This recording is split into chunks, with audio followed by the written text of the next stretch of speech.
dans des églises?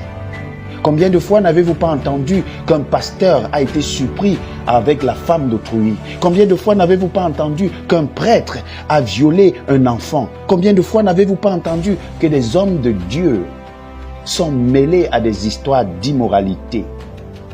La mécréance, l'apostasie est régulière dans le monde d'aujourd'hui, comme ce fut le cas dans le monde de Noé.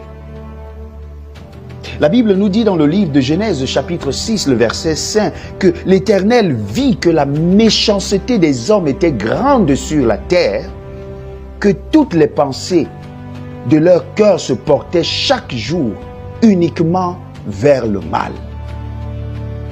Ça, c'est la description exacte du monde dans lequel nous vivons. La méchanceté a élu domicile dans le cœur des hommes aujourd'hui. Et cela est un signe annonciateur du second avènement de Jésus-Christ. La deuxième chose, c'est la proclamation.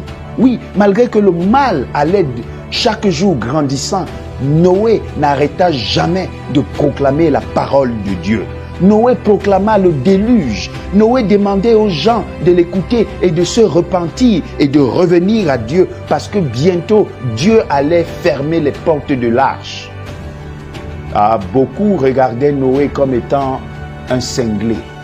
Beaucoup le regardaient comme étant un vieux qui avait perdu la raison. N'en est-il pas de même dans notre monde d'aujourd'hui? Lorsque je fais cette vidéo et que je la poste, dans le meilleur des cas, elle recevra quelques vues. Quelques personnes vont s'intéresser à cette vidéo. Mais si jamais j'avais posté une vidéo d'une femme nue, si jamais j'avais posté une vidéo de quelque chose de scandaleux, là, il devait avoir plus de likes, plus de partages. Voilà ce à quoi les hommes d'aujourd'hui s'intéressent. La parole de Dieu n'intéresse pas les gens, mais nous n'arrêterons pas, par la grâce de Dieu, d'annoncer l'évangile du Seigneur. La troisième caractéristique est bel et bien le jugement. Le déluge, la repentance vient trop tard pour certaines personnes d'entre eux. La Bible nous dit qu'il a plu pendant 40 jours sur une période de 150 jours. La catastrophe a continué pendant 1 an. Et c'est à ce moment que les gens essayaient de se repentir, de vouloir rentrer dans l'arche, mais il se faisait trop tard. Je prie pour toi qui me regarde aujourd'hui, qu'il n'en soit pas de même pour toi.